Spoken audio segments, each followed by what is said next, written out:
पहलगाम एक आपने जगह सुनी होगी, जम्मू कश्मीर में है। वहाँ पर भारत के टूरिस्ट के खिलाफ बहुत ज़्यादा घातक हमले किए गए टेररिस्ट के द्वारा। तो उसकी वजह से भारत ने पाकिस्तान के वहाँ पर हाथ देखा जा रहा है कि पाकिस्तान से रिलेटेड वो टेररिस्ट थे, जिसकी वजह से 1960 का इंडस जो वाटर ट्रीटी है वो भारत के द्वारा कैंसिल कर दिया गया। और भी बहुत सारे एक्शंस भारत ने लिए हैं, इसकी डिटेल में हम चर्चा करेंगे। और world sportsman of the year award अभी किसको मिला है, वो किस फील्ड से बिलोंग करते हैं प्लेयर, उनकी बात करने वाले हैं। और पिंक ई रिक्शा स्कीम किस राज्य ने शुरू की। और नॉन न्यूक्लियर हाइड्रोजन बॉम्ब जिसको मैग्नीशियम हाइड्राइड का यूज़ करके सक्सेसफुली डेवलप भी किया गया और सक्सेसफुली टेस्ट भी किस कंट्री ने किया, इसकी बात होगी। और डेजर्ट फ्लैग एक्सरसाइज ये किन किन देशों के बीच में ऑर्गेनाइज होती है, कहाँ ऑर्गेनाइज हो रही है, इसकी बात करेंगे। और पहले ब्रांड एम्बेसडर भारत में बनाए गए हैं किसको, एक फ्रांस की लग्जरी ब्रांड है, उसका नाम क्या है वो, और साथ साथ कौन ब्रांड एम्बेसडर बना है वो, दोनों इंपॉर्टेंट है, दोनों की बात करने वाले हैं। और लास्ट में हम इंपॉर्टेंट डेज को कवर करते हुए तो चलेंगे ही। तो चलिए स्टार्ट करते हैं वीडियो को। वीडियो आपको अच्छी लगे तो आपसे अनुरोध करूंगा वीडियो को लाइक कर दीजिएगा, चैनल को सब्सक्राइब कर लीजिएगा और अपने कुछ दोस्तों तक वीडियो को शेयर ज़रूर कीजिएगा। तो चलिए स्टार्ट करें पहले क्वेश्चन से। पहला क्वेश्चन है आपके लिए, जो अभी रिसेंटली में आपने एक पहलगाम टेरर अटैक सुना होगा। ये जगह लोकेशन जम्मू कश्मीर में है, जहां पर अलग अलग राज्यों से गए जो टूरिस्ट हैं उनको धर्म पूछकर मारने की यहाँ पर बात न्यूज़ मीडिया के द्वारा और वहाँ के जो लोग हैं उनके द्वारा बताई गई, जिसकी वजह से जो वहाँ के टेररिस्ट हैं उनका जो तार है, उनके जो कनेक्शंस हैं वो पाकिस्तान से जुड़े हुए नज़र आए, जिसकी वजह से भारत ने इसके अगेंस्ट कई स्टेप्स उठाए, जिनमें से 1960 का इंडस वाटर ट्रीटी भी है। ये जो ट्रीटी है ये वर्ल्ड बैंक के मध्यस्थता के बाद इसमें साइन अप हुआ पाकिस्तान और भारत में। 6 रिवर हैं, 6 में से 3 रिवर पाकिस्तान उनका मैक्सिमम पानी यूज़ करेगा, और जिसके लिए भी यूज़ करना चाहे, वो कोई एनर्जी डेवलप करना चाहे हाइड्रो से रिलेटेड या कोई और तरीके से पानी को यूज़ करना चाहे वो कर सकता है।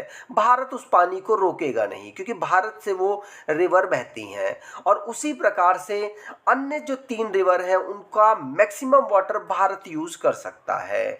तो वर्ल्ड बैंक के मध्यस्थता से ये जो इंडस वाटर ट्रीटी है ये साइन हुई थी 1960 में, जिसे भारत ने सस्पेंड कर दिया है। पहली बार नहीं हो रहा, कई बार इससे पहले भी इस वाटर ट्रीटी को सस्पेंड किया जा चुका है। वर्ल्ड बैंक की बात करें तो वर्ल्ड बैंक जिसको 1944 में फाउंड किया गया था, वॉशिंगटन डीसी इसका हेडक्वार्टर है और अजय बंगा इसके प्रेसिडेंट हैं।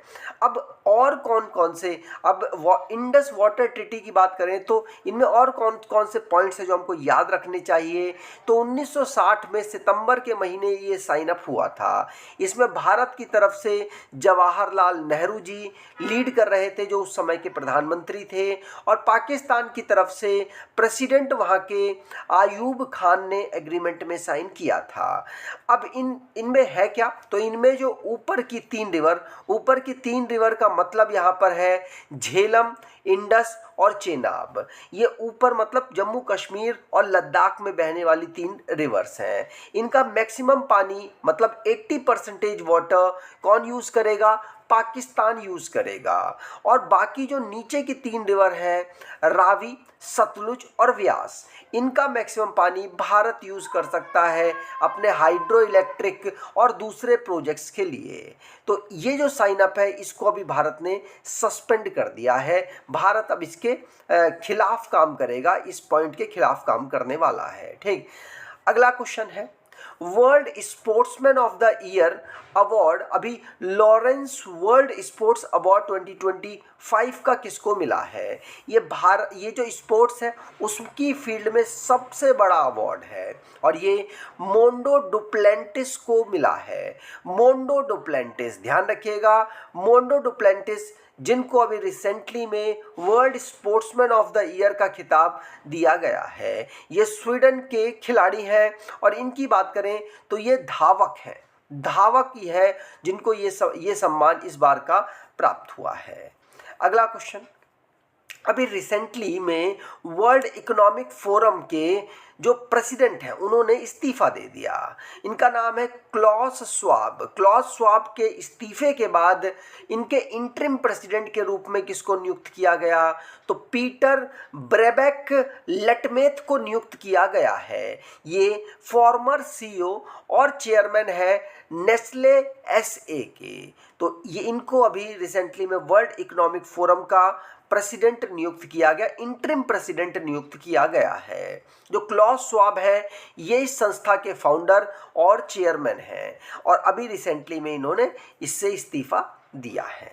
आगे बात करें, अगला क्वेश्चन है, किस राज्य सरकार ने अभी रिसेंटली में उन्होंने एक पॉलिसी बनाई थी कि हम 3 लैंग्वेज में पढ़ाने को कंपलसरी करेंगे, जिसमें हिंदी लैंग्वेज को कंपलसरी कर दिया था और अन्य 2 लैंग्वेज तो पहले से थी, इंग्लिश और मराठी। लेकिन अभी क्या हुआ है कि उसके अगेंस्ट काफ़ी ज़्यादा लोगों ने अभी मतलब अगेंस्ट काम किए। अगेंस्ट काम का मतलब हिंदी भाषी जो बोलने वाले थे उन पर अटैक किए, जिसको देखते हुए सरकार ने और महाराष्ट्र के जो चीफ मिनिस्टर है देवेंद्र फडणवीस ने हिंदी भाषा को जो कंपलसरी करने वाली पॉलिसी थी उससे विड्रॉ करने की यहाँ पर बात कर ली है। तो 2 ही लैंग्वेज अब रहेंगी मैंडेटरी, जिनमें मराठी और इंग्लिश है। 3rd लैंग्वेज अब यहाँ पर ऑप्शनल होगी। पहले हिंदी कर दी गई थी तो अब ऑप्शनल कर दी गई है, जिससे कि कोई किसी भी लैंग्वेज में पढ़ सकेगा।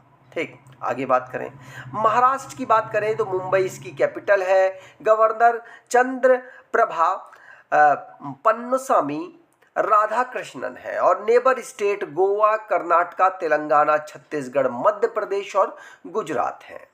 अगला क्वेश्चन, किस राज्य सरकार ने पिंक ई रिक्शा स्कीम को लॉन्च किया है? कई बार हमने पढ़ा है, कई बार अभी देखा भी है न्यूज़पेपर्स में कि नया एक प्रकार का रोजगार आया है भारत में, वो है ई रिक्शा। मतलब अगर किसी के पास काम नहीं है तो वो ई रिक्शा किराए पर या फिर अन्य माध्यम से या लोन के माध्यम से वो लेकर अपने जीवन को वाहन कर सकता है। तो ई रिक्शा ने छोटे छोटे डिस्टेंस को कवर करने में काफ़ी मदद की है लोगों की, और ये एक नए प्रकार का रोजगार का साधन भी बना है। तो ई रिक्शा अभी रिसेंटली में पिंक ई रिक्शा स्कीम को लॉन्च किया गया महाराष्ट्र की गवर्नमेंट के द्वारा।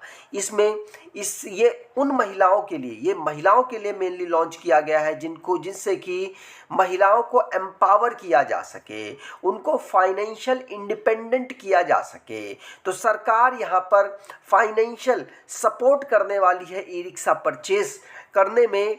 20 से लेकर 50 साल तक की जो महिलाएं हैं, वो अगर विडो हैं, डाइवोर्सी हैं, या फिर वो किसी ना किसी तरीके से सेल्फ मतलब उनके पास कोई आदमी या किसी पर्सन का सपोर्ट नहीं है, तो वो इसमें इंक्लूड हो सकती हैं। मतलब इकोनॉमिक वीकर सेक्शन वाली महिलाएं भी इसमें इंक्लूड हो सकती हैं।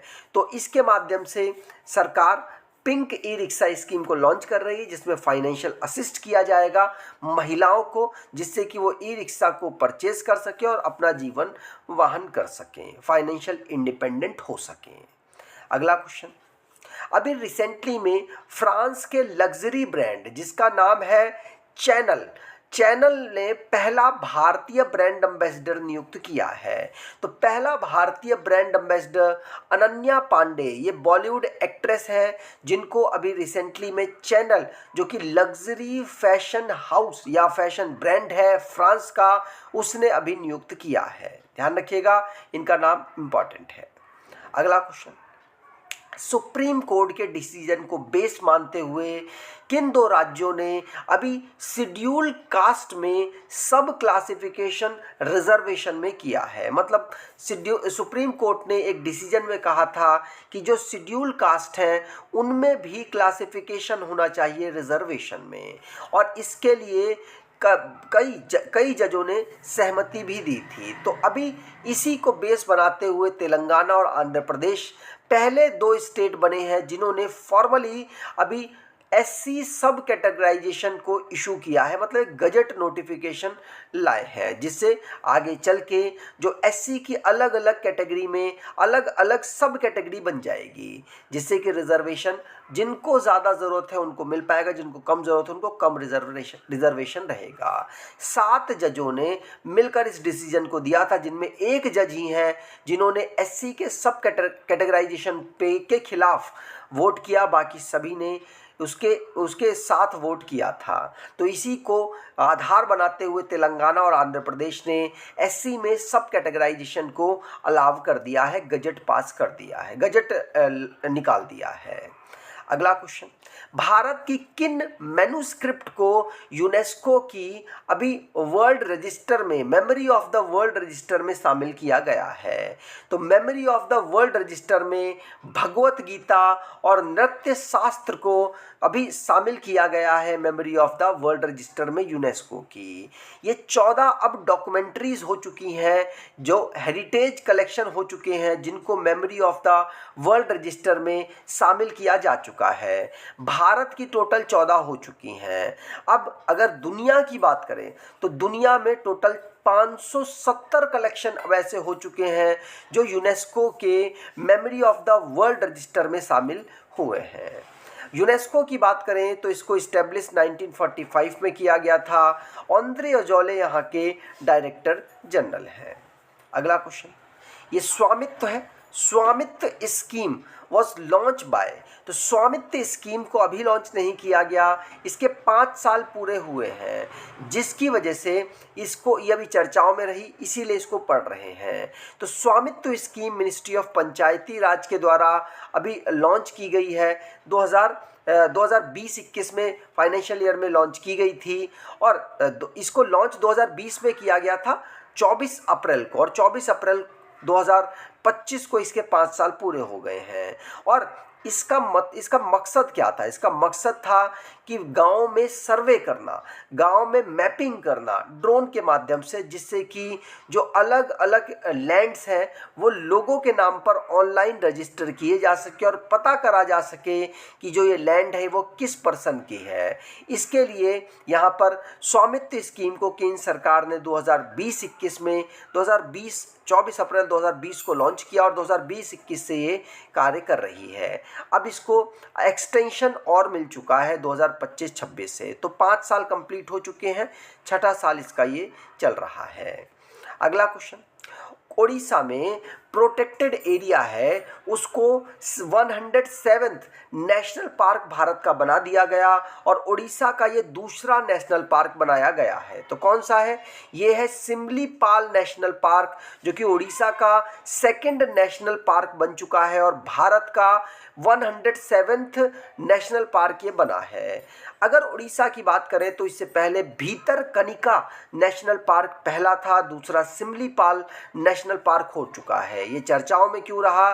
क्योंकि यहाँ पर 55 स्पीसीज मैमल्स की हैं, बर्ड्स की 361 स्पीसीज है और रेप्टाइल्स की 62 और एम्फीबियंस की 21 स्पीसीज यहाँ पर पाई जाती हैं। अभी इसे प्रोटेक्टेड एरिया को अब नेशनल पार्क घोषित किया जा चुका है। ठीक, आगे बात करें। अगला क्वेश्चन, किस राज्य सरकार ने रेशम सखी योजना को जो इकोनॉमिकली एम्पावर करने के लिए रूरल वुमन को के लिए लॉन्च किया है? तो रेशम सखी योजना को अभी उत्तर प्रदेश सरकार ने लॉन्च किया। इसके माध्यम से महिलाओं को, जो रूरल महिलाएं हैं, उनको रेशम की जो खेती है उसको करना सिखाया जाएगा। वो किस प्रकार से सिल्क वॉर्म का यूज़ करके घर में ही रेशम को उत्पन्न कर सकती हैं, जिससे कि वो कुछ इनकम भी जनरेट कर पाएँ। इसके लिए रेशम सखी योजना को उत्तर प्रदेश सरकार ने लॉन्च किया है। स्टार्टिंग के 5 साल में 50,000 महिलाओं को इसकी ट्रेनिंग दी जाएगी, बाद में अन्य महिलाओं को भी यहाँ पर इसमें शामिल किया जाएगा। अगला क्वेश्चन, भारत समिट 2025 किस राज्य में ऑर्गेनाइज हुआ? तो भारत समिट 2025 ये जो ग्लोबल भारत समिट थी इसमें 450 डेलीगेशन शामिल हुए 100 कंट्रीज़ के, और ये तेलंगाना में होस्ट की गई है। इसमें इसकी जो थीम रखी गई थी वो डिलीवरिंग ग्लोबल जस्टिस रखी गई थी। ये हैदराबाद के इंटरनेशनल कन्वेंशन में इस मीटिंग को ऑर्गेनाइज कराया गया है। अगला क्वेश्चन, अभी रिसेंटली में 2025 का गुरुदेव कालीचरण ब्रह्मा अवार्ड से उनके कंट्रीब्यूशन जो एजुकेशन की फील्ड में, सोशल एम्पावरमेंट की फील्ड में उन्होंने किया, उसको देखते हुए उनको इस अवार्ड से सम्मानित किया गया है। इनका नाम है अच्युता समंता। कौन? अच्युता समंता। इनको अभी रिसेंटली में गुरुदेव कालीचरण ब्रह्मा अवार्ड से सम्मानित किया गया। इन्होंने एजुकेशन की फील्ड में और सोशल एम्पावरमेंट की फील्ड में कार्य किए हैं। ध्यान रखिएगा, इनकी बात करें तो असम में इनको जो ये अवार्ड है वो दिया गया है और इनको अवार्ड के साथ साथ 1 लाख रुपए प्राइज मनी भी दी गई और इनको मैक गांधी ऑफ आसाम भी कहा जाता है। अभी रिसेंटली में इनको गुरुदेव कालीचरण ब्रह्मा अवार्ड से सम्मानित किया गया। अगला क्वेश्चन, किस कंट्री ने अभी रिसेंटली में सक्सेसफुली टेस्ट किया है नॉन न्यूक्लियर हाइड्रोजन बॉम्ब को, जो कि मैग्नीशियम हाइड्राइड से डेवलप हुआ है? तो मैग्नीशियम हाइड्राइड से developed non nuclear hydrogen bomb China के द्वारा सक्सेसफुली टेस्ट किया गया है। अभी रिसेंटली ये चर्चाओं में रहा। ध्यान रखिएगा, 2 किलोग्राम का है और ये 1000 डिग्री सेल्सियस जब ये जलेगा तो मैक्सिमम 1000 डिग्री सेल्सियस टेम्परेचर को ये क्रिएट कर सकता है। ठीक, अगला क्वेश्चन, एडवांस लाइट हेलीकॉप्टर ध्रुव, ये अभी रिसेंटली चर्चाओं में रहा। इसको किसने डेवलप किया? तो ध्रुव अभी चर्चाओं में क्यों रहा?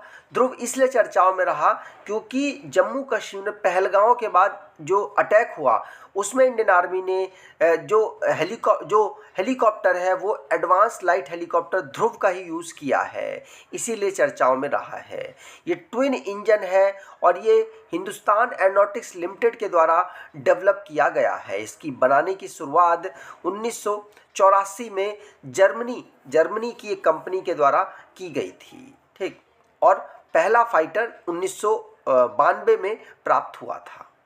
आगे बात करें, अगला क्वेश्चन, अभी रिसेंटली में ICAR मतलब Indian council of agriculture research के डायरेक्टर जनरल के रूप में किसे अपॉइंट किया गया है? तो डायरेक्टर जनरल के रूप में ICAR के डॉक्टर मंगी लाल जाट को अपॉइंट किया गया है। ये secretary of department of agriculture research education में काम कर रहे हैं और अब ये डायरेक्टर जनरल के रूप में भी ICAR में काम करेंगे। अगला क्वेश्चन, अभी किस मिनिस्ट्री ने AI career for women initiative को लॉन्च किया है? तो AI career for women initiative को ministry of skill development and entrepreneurship के द्वारा लॉन्च किया गया है, जिसमें महिलाओं को आर्टिफिशियल इंटेलिजेंस से रिलेटेड यहाँ पर स्किल प्रोवाइड कराई जाएगी और जिससे कि वो डिजिटल स्किल और लीडरशिप एबिलिटी क्रिएट हो सके उनके अंदर और एंटरप्रेन्योरशिप की नॉलेज भी यहाँ दी जाएगी, जिससे कि वो सेल्फ इंडिपेंडेंट होकर फाइनेंशियल इंडिपेंडेंट की तरफ आगे बढ़ सकें। अगला क्वेश्चन, किन्हासा सिटी जो कि फ्लड में अभी फ्लड यहाँ पर आया हुआ था, ये किस देश की कैपिटल है? तो Kinshasa city democratic republic of Congo की कैपिटल है। यहाँ पर बहुत ज़्यादा मात्रा में फ्लड आया जिसकी वजह से 70 लोगों की मृत्यु हो गई और 150 लोग इंजर्ड हुए और लगभग 21,000 लोग यहाँ से डिस्प्लेस हुए हैं। ये चर्चाओं में इसीलिए रही है। अगला क्वेश्चन, अभी डेजर्ट फ्लैग 10 एक्सरसाइज को कहां पर ऑर्गेनाइज कराया गया है? तो डेजर्ट फ्लैग 10 एक्सरसाइज को अभी यूनाइटेड अरब एमिरेट्स में जो अल दफरा एयर बेस है वहां पर कंडक्ट कराया गया है। इंडियन एयर फोर्स ने भी यहां पर अपने जो पार्टिसिपेंट्स हैं, जो अपना दल है वो भी भेजा है और ये मल्टीनेशनल एयर एक्सरसाइज है। अभी रिसेंटली इसमें 12 कंट्रीज ने पार्टिसिपेट किया। यूनाइटेड अरब एमिरेट्स में अभी इसको ऑर्गेनाइज कराया गया है। अगला क्वेश्चन, अजय भूषण पांडे ये वाइस प्रेसिडेंट बने हैं किसके? एशियन इंफ्रास्ट्रक्चर इन्वेस्टमेंट बैंक के।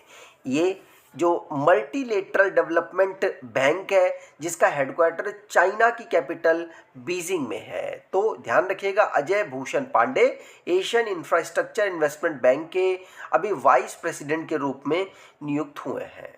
अगला क्वेश्चन, 23rd नंबर के लॉ कमीशन ऑफ इंडिया के चेयरमैन कौन बने हैं? तो 23rd नंबर के लॉ कमीशन ऑफ इंडिया के चेयरमैन बने हैं जस्टिस दिनेश महेश्वरी। कौन? जस्टिस दिनेश महेश्वरी। अभी ध्यान रखिएगा, ये रिटायर्ड सुप्रीम कोर्ट के जज हैं जिनको chairman 23rd law commission of India का बनाया गया है। आगे अगला क्वेश्चन, किस राज्य में इंडिया का पहला प्रोटोटाइप फास्ट ब्रीडर सेटअप करने की बात चल रही है और अगले साल तक इसे कमीशन भी किया जा सकता है? तो जो पहला first prototype fast breeder reactor है ये तमिलनाडु के कलपक्कम में इसको अभी डेवलप करने की बात चल रही है। अगला question, Mazagon dock shipbuilders limited के मैनेजिंग डायरेक्टर के रूप में किसे नियुक्त किया गया है?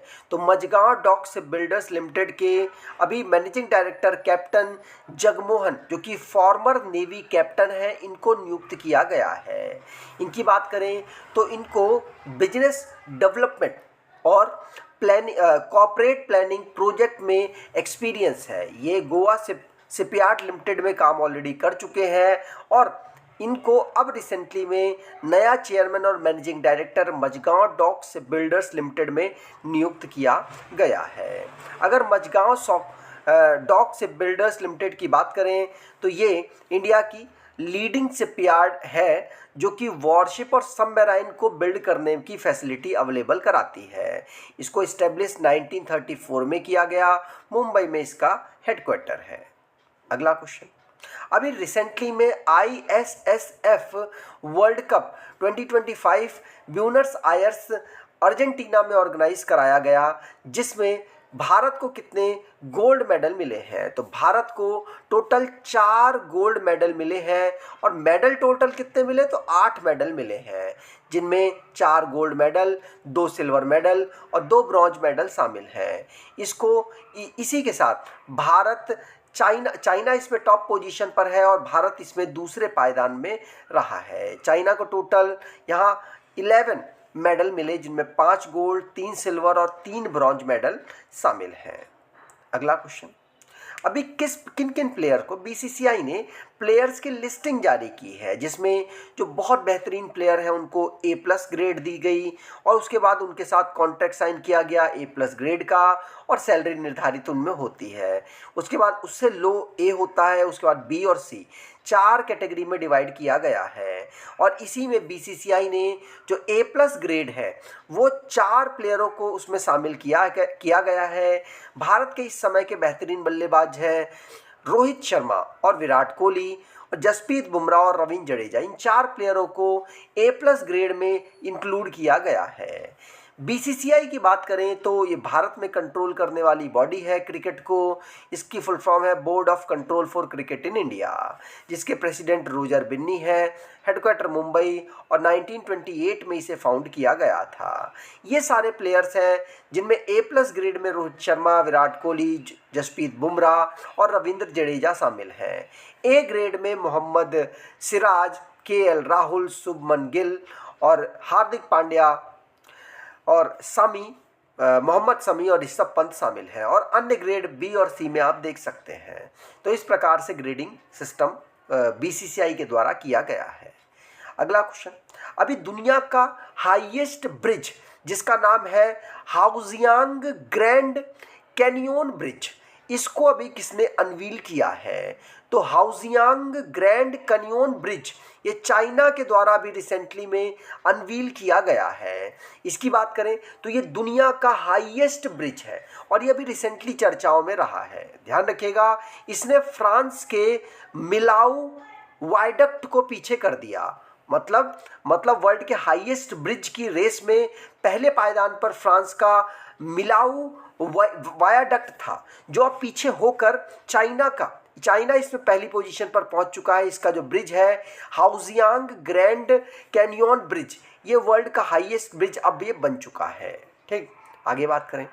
अगला क्वेश्चन है वर्ल्ड हेरिटेज डे हम कब ऑब्जर्व करते हैं? तो 18 अप्रैल को वर्ल्ड हेरिटेज डे के रूप में हम ऑब्जर्व करते हैं, जिसकी theme heritage under threat from disaster and conflicts रखी गई है। आगे अभी रिसेंटली में अर्थ डे हमने कब ऑब्जर्व किया? तो अर्थ डे हमने 22 अप्रैल को ऑब्जर्व किया। दुनिया में जो एनवायरनमेंट को प्रोटेक्ट करने के लिए मूवमेंट चलाए जा रहे हैं, उनकी अवेयरनेस फैलाने के लिए लोगों के बीच में इसको ऑब्जर्व किया जाता है, जिसकी थीम इस बार की आवर पावर आवर प्लेनेट रखी गई है। आगे नेशनल पंचायती राज डे हम कब ऑब्जर्व करते हैं? तो नेशनल पंचायती राज डे हम 24 अप्रैल को ऑब्जर्व करते हैं, क्योंकि 24 अप्रैल को ही हम जो भारत सरकार है उन्होंने कंपलसरी कर दिया था पंचायती सिस्टम को, इसलिए नेशनल पंचायत राज डे हम 24 अप्रैल को ही ऑब्जर्व करते हैं। अगला क्वेश्चन, नेपाल ने पहला नेशनल याक डे कब ऑब्जर्व किया है? तो पहला नेशनल याक डे हम 20 अप्रैल को ऑब्जर्व करते हैं। ये कल्चरल, इकोलॉजिकल और इकोनॉमिक इम्पॉर्टेंस याक की हिमालय रीजन में बताने के लिए इसको ऑब्जर्व किया जाता है। अगला क्वेश्चन, वर्ल्ड मलेरिया डे हम कब ऑब्जर्व करते हैं?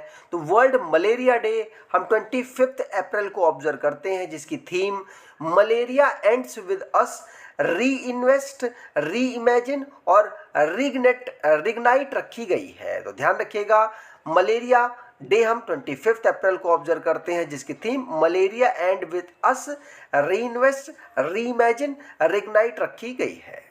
उम्मीद करता हूं आपको ये वीडियो अच्छी लगी होगी। वीडियो अच्छी लगी है तो आपसे अनुरोध करूंगा, वीडियो को लाइक कर दीजिएगा, चैनल को सब्सक्राइब कर लीजिएगा और अपने कुछ दोस्तों तक वीडियो को शेयर ज़रूर कीजिएगा। धन्यवाद।